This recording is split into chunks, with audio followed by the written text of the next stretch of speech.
Hi girls, welcome to our channel. ప్రస్తుతం మనతో పాటు దాము బాలాజీ గారు సీనియర్ జర్నలిస్ట్ ఉన్నారు. వాడితో ఒకసారి మాట్లాడదాం. సార్ నమస్కారం సార్. సార్ ప్రభాస్ గారు హీరోగా అండ్ హను రాఘవపూడి డైరెక్షన్ లో ఫౌజీ అనే సినిమా ఒకటి రెడీ అవుతుంది కదా సార్. అయితే ఇప్పుడు ఈ సినిమా పైన నెటిజన్స్ అందరూ కూడా ఆగ్రహాన్ని వ్యక్తం చేస్తున్నారు. అటు ఉగ్రదాడి నేపథ్యంలో జమ్మూ కాశ్మీర్ లో ఉగ్రదాడి జరిగింది కదా, ఆ నేపథ్యంలో ఇటు పాకిస్తాన్ నటిని తీసుకొచ్చి ఆ సినిమాలో పెట్టుకున్నారు. ఇమాన్ అనే హీరోయిన్ ని పెట్టారు, ఆమె పాకిస్తాన్ చెందింది. ఈ టైంలో అలా ఇలా పెడతారు అని చెప్పేసి ఆగ్రహాలను అయితే వ్యక్తం చేస్తున్నారు సార్. మరి ఈమెను ఇప్పుడు సినిమా నుంచి తప్పించే అవకాశం ఏమన్నా ఉందా? అసలు ఎవరి ఇమాన్వి నిజంగా పాకిస్తాన్ చెందిన అమ్మాయినా సార్? దీనికి సంబంధించి ఏం చెప్తారు? నిన్న జరిగిన పహల్గామ్ ఉగ్ర దాడి ఏదైతే ఉందో అందులో 28 మంది చనిపోవడం, తెలుగు వాళ్ళు కూడా ఇద్దరు చనిపోయారు. సో చంద్రమౌళి అండ్ మసూదన్ ఇద్దరు, ఒక ఆయన చంద్రమౌళి వైజాగ్, మసూదన్ కావలి. సో ఈ నేపథ్యంలో దేశవ్యాప్తంగా ఒక యాంటీ పాకిస్తాన్ సెంటిమెంట్ అనేది బలంగా జనాల్లో పెరిగింది. ఓన్లీ బీజేపీ లేకపోతే బీజేపీ సపోర్ట్ చేసే వాళ్ళల్లో కాకుండా అందరిలో పెరిగింది. అందరూ ఖండించారు. యాక్చువల్గా ముగ్గురు ఖాన్లు, షారుఖ్ ఖాన్ కావచ్చు, సల్మాన్ ఖాన్ కావచ్చు, అమీర్ ఖాన్ ఖండించలేదని విమర్శలు వచ్చాయి. కానీ వాళ్ళు కూడా ఖండించారు. అక్రాస్ ద కంట్రీ అందరూ ముస్లిమ్స్ కావచ్చు, హిందువులు కావచ్చు, అందరూ కూడా ఈ చర్యని ఖండిస్తున్నారు. ఎవరు కూడా దీన్ని సపోర్ట్ చేస్తున్న ఒక్క పోస్ట్ కూడా నేను చూడలేదు. అందరూ కూడా ఉమ్మడిగా ఖండిస్తున్నారు. ఈవెన్ కాశ్మీర్లో కూడా 35 ఏళ్ల తర్వాత సంపూర్ణ బంద్ పాటించారు. ప్రజలందరూ ముస్లింలు కావచ్చు, హిందువులు కావచ్చు, అందరూ కూడా రోడ్ల మీదకి వచ్చి నిరసన తెలియజేశారు.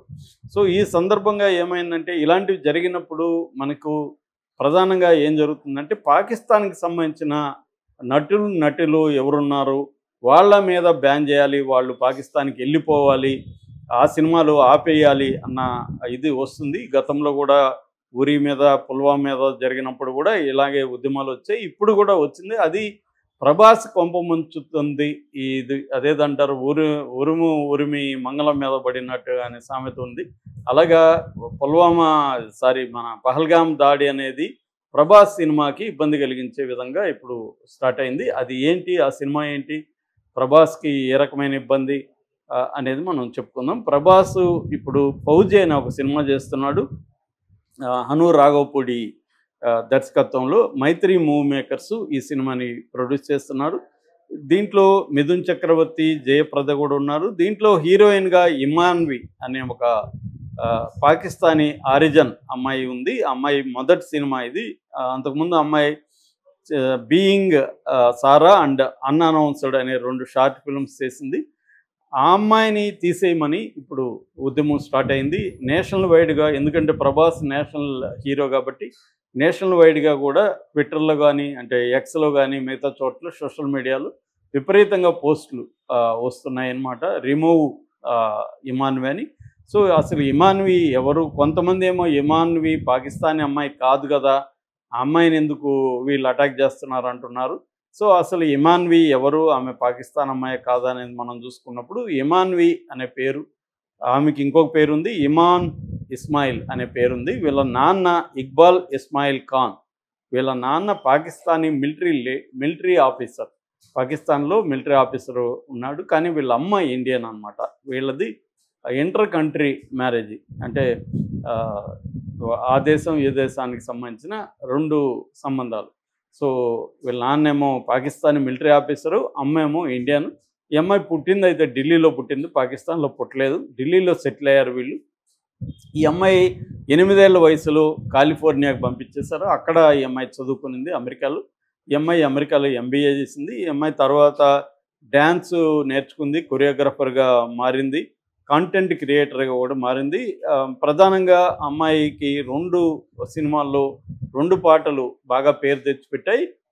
టుమ్ టుమ్ అనే పాట ఎనిమి అనేది 2023లో వచ్చింది. అందులో టుమ్ టుమ్ అనే పాట పెద్ద వైరల్ అయిపోయింది, బాగా సక్సెస్ అయింది ఈ అమ్మాయి కొరియోగ్రఫీ. అట్లాగే తాల్ ఎంత పెద్ద హిట్ అయిందో ఐశ్వర్య సినిమా మనందరికీ తెలుసు. దాంట్లో రమ్తా జోగి అనే సినిమా కూడా విపరీతంగా పాపులర్ అయింది. ఇది 2020లో వచ్చింది, AR రెహమాన్ మ్యూజిక్. దానికి కూడా రమ్తా జోగికి కూడా ఈ అమ్మాయి కొరియోగ్రఫీ అందించింది. సో ఇటు కొరియోగ్రఫీ, ఇది కంటెంట్ రైటర్గా ఉంటున్న అమ్మాయి ని వీళ్ళు తీసుకున్నారు హీరోయిన్గా. ఫస్ట్ టైము ఫౌజీలో సెలెక్ట్ అయింది ప్రభాస్ పక్కన. సో ఆ అమ్మాయి చాలా హ్యాపీగా ఉంది. పైగా ఆ అమ్మాయి నేను పాకిస్తానీ కాదు అనేది అనేకసార్లు చెప్పింది. మా నాన్న పాకిస్తానీ కావచ్చు కానీ మేము సెటిల్ అయింది ఇక్కడే, నేను పుట్టింది కూడా ఢిల్లీలో కాబట్టి నేను ఇండియనే కానీ పాకిస్తానీ కాదు. చదువుకునేదంతా అమెరికాలో కాబట్టి అమ్మాయికి అమెరికన్ పౌరసత్వం కూడా ఉందని చెప్తున్నారు. సో ఆ రకంగా టెక్నికల్గా అమ్మాయి పాకిస్తానీ కాదు, కానీ వాళ్ళ నాన్న మిలిటరీ ఆఫీసర్ కాబట్టి ఈ అమ్మాయి పాకిస్తానీగానే మేము భావిస్తున్నాం అనేది అంటారు. ఇప్పుడు మనకి టెక్నికల్ ఇదా కాదని ఎవరు చూడరు, ఎమోషనల్గా రియాక్ట్ అయ్యే పరిస్థితి ఇప్పుడు ఉంది కాబట్టి వీళ్ళు సీరియస్గా అల్టిమేటివ్ ఇస్తున్నారు. సో ఈ ఫౌజ్ అనే సినిమా కూడా పాకిస్తానీ నేపథ్యం ఉందని కూడా వార్తలు వినిపిస్తున్నాయి. బట్ నాకు తెలిసినంత వరకు ఇది పాకిస్తానీ డైరెక్ట్గా లింక్ లేదు, 1940s జరిగే స్టోరీ ఇది. అయితే నేపథ్యాన్ని గురించి మాత్రం 2 రకాల వాదనలు వస్తున్నాయి. ఒకటి రజాకార్ హైదరాబాద్ విముక్తికి సంబంధించిన నేపథ్యం, 1940s జరిగిన నేపథ్యం ఒకటి. రెండోది సుభాష్ చంద్రబోస్ స్థాపించిన ఆజాద్ హిందూ ఫౌజ్ బ్యాక్డ్రాప్లో వస్తున్న నేపథ్యం. ఏదేమైనా ప్రభాస్ ఒక మిలిటరీ ఆఫీసర్గా దీంట్లో చేస్తున్నాడు. ప్రభాస్కి ఈ అమ్మాయికి మధ్య ఒక వార్ బ్యాక్డ్రాప్లో లవ్ స్టోరీ ఉంటుంది. అంటే రొమాన్సు, డ్యూటీ, జస్టిసు ఇవన్నీ థీమ్స్గా ఈ సినిమా ఉంటుంది. ఈ సినిమా ఆల్రెడీ షూటింగ్ కూడా ఎప్పుడో మొదలైపోయింది. ఈ ఇయర్ ఎండ్ లోపల రిలీజ్ చేయాలని కూడా అనుకుంటున్నారు. మైత్రి మూవీ మేకర్స్ దీనికి ప్రొడ్యూసరు. ఆగస్టు 17, 2024లో ఇది మొదలైంది షూటు. సో ఇప్పుడు వీళ్ళు ఏం చేయబోతున్నారు? ఆ అమ్మాయిని తీసేస్తే ఒక సమస్య, తీసేస్తే ఏమవుతుంది, డబ్బులు వేస్ట్ అవుతుంది, మళ్ళీ సినిమాకి టైం పట్టేస్తుంది. ఎందుకంటే మళ్ళీ అందరి డేట్లు కాంబినేషన్ కుదరాలి. సో ఈ అమ్మాయిని మళ్ళీ తీసిన సీన్లన్నీ మళ్ళీ తీయాలి, మళ్ళీ ఆ లొకేషన్కి వెళ్ళాలి, ఇవన్నీ పెద్ద ప్రాసెస్. రెండవది తీయకపోతేమో ఈ సినిమా బ్యాన్ చేయమని నేషనల్ వైడ్గా ఎమోషనల్ ఇష్యూ వచ్చినప్పుడు రేపొద్దున మొదటికే మోసం వచ్చే అవకాశం ఉంది. ప్రభాస్కి కెరియర్కి ఇతర సినిమాల మీద కూడా అది పడే అవకాశం ఉంది. ఇదేంటంటే యాంటీ ప్రభాస్ ట్రెండ్ లాగా కూడా మారిపోయే అవకాశం ఉంది. ఆల్రెడీ ప్రభాస్ పట్ల బాలీవుడ్లో చాలామంది హీరోలకి మిగతా వాళ్ళకి కోపం ఉండే అవకాశం ఉంది, ప్రభాస్ వచ్చి మనల్ని అందరిని డామినేట్ చేసేస్తాడని. సో వాళ్ళు కూడా సపోర్ట్ చేస్తారు ఇండైరెక్ట్గా, ఎందుకంటే ఇది ఎమోషనల్ కాదు కాబట్టి.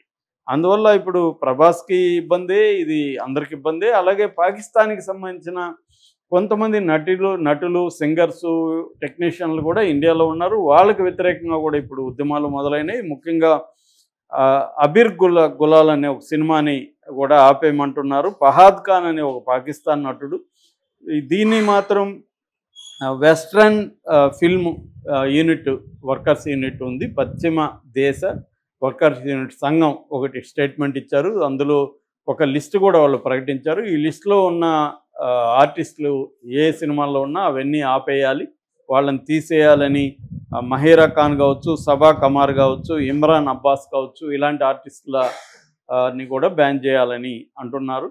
సో ఇది ఇప్పుడు ప్రభాస్కి అయితే ఇబ్బందికరంగా ఉంది, మిగతా వాళ్ళ సినిమాలకు కూడా ఇబ్బందికరంగా మారుతుంది. ఎందుకంటే సినిమాల పరిస్థితి ఎలా ఉంటుంది, సగం షూట్లు అయిపోయింటాయి, మళ్ళీ పెట్టుకొని మళ్ళీ తీయాలంటే వాళ్ళకి ఇబ్బంది. సో ఏదేమైనా ప్రభాస్కి ఇటు ఈ బ్యానర్కి, మైత్రి మూవీ మేకర్స్కి ఇది ఒక పెద్ద ఇబ్బంది అనే చెప్పాలి. మరి ఇది ఎంత సీరియస్గా జరుగుతుంది, నిజంగానే సీరియస్గా ఉంటుందా, టెంపరీగా ఈ ఒక ఎమోషనల్ అవుట్ బర్స్ట్ లాగా ఉందా, వీళ్ళు సైలెంట్గా కొంతకాలం ఉండిపోతే ఇది ఉంటుందా, లేకపోతే ఆ అమ్మాయి వచ్చి నేను పాకిస్తాన్ అమ్మాయి కాదు, నేను ఢిల్లీలో పుట్టాను, నేను ఇండియనే, మా అమ్మ ఇండియను అనేది చెప్తుందా? ఎందుకంటే ఇప్పుడు సగం పాకిస్తాన్, ఒకవేళ అట్లా అనుకున్న 6 జనం అనుకున్నా సగం పాకిస్తానే, కానీ అమ్మాయి ఏమీ కంప్లీట్గా పాకిస్తానీ కాదు. రెండోది అమ్మాయి పాకిస్తాన్లో పుట్టలేదు కూడా. కానీ మనకు ఉద్రేకాలు ఎలా ఉంటాయంటే ఏమాత్రం ఛాన్స్ ఉన్నా వాళ్ళని వ్యతిరేకించాలి. పైగా ఈయన మిలిటరీ ఆఫీసర్, ఇంకొక జాబ్లో ఉన్నా పర్వాలేదు. ఇప్పుడు మనం దేశం మీద కూడా మిలిటరీ పరమైన దాడి జరిగింది కాబట్టి మరి ఈమె ఏం బయటకు వచ్చి మాట్లాడుతుందా, ప్రభాస్ మాట్లాడతారా, ఏం జరుగుతుందనేది చూడాలి. Okay sir, thank you so much.